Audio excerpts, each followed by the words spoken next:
বিসমিল্লাহির রহমানির রহিম। আমরা এখন আছি হিজলা উপজেলার দুলখোলা ইউনিয়নের ৬ নং ওয়ার্ড পালপাড়া গ্রাম। আপনারা দেখছেন এই যে পালপাড়া গ্রামের সাথে উলাইন্যার যে সংযোগ সড়ক, এই যে ব্রিজটি এবং এই যে সংযোগ সড়ক, এটি নদীর ঢেউয়ে এবং স্রোতে প্রায় বিচ্ছিন্ন। তো এই সংযোগ সড়ক নির্মাণ এবং এই এলাকার নদী ভাঙ্গন প্রতিরোধে জননেতা অ্যাডভোকেট এম হেলাল উদ্দিন হেলালের ঐকান্তিক প্রচেষ্টায় আজকে এই যে প্রকল্প চলমান, এই যে geo bag dumping, geo bag প্রস্তুত করা হইতেছে।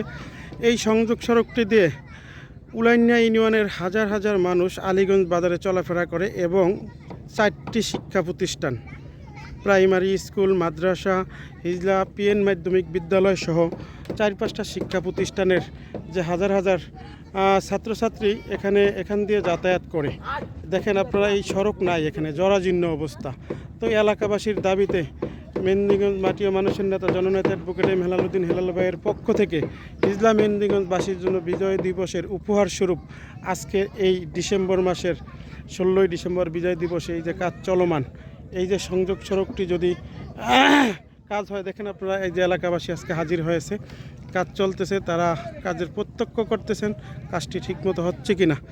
এই যে সংযোগ, এই যে ব্রিজটি, এই ব্রিজের পরে এই যে সংযোগ সড়ক, এই যে দেখেন এই যে সংযোগ সড়ক মাটি ফেলিয়ে এখান দিয়ে এই মাটি ফালানোর পরে তারপর জিও ব্যাগ ডাম্পিং করা হবে। আপনারা জানেন অ্যাডভোকেট এম হেলাল উদ্দিন হেলাল ভাইয়ের মেহেন্দিগঞ্জে নদী ভাঙ্গন প্রকল্পের আরও 7-8টি কাজ, এটা নিয়ে 7-8টি কাজ চলমান। এর আগে 4-5টা কাজ শেষ হয়েছে, আজকে এটা কাজ শুরু হয়েছে। আরেকটি কাজ মেহেন্দিগঞ্জের দক্ষিণ পারে চরমিটুয়াতে চলমান আছে। আপনারা সবাই অ্যাডভোকেট এম হেলাল উদ্দিন হেলাল ভাইয়ের জন্য দোয়া করবেন। আসসালামু আলাইকুম।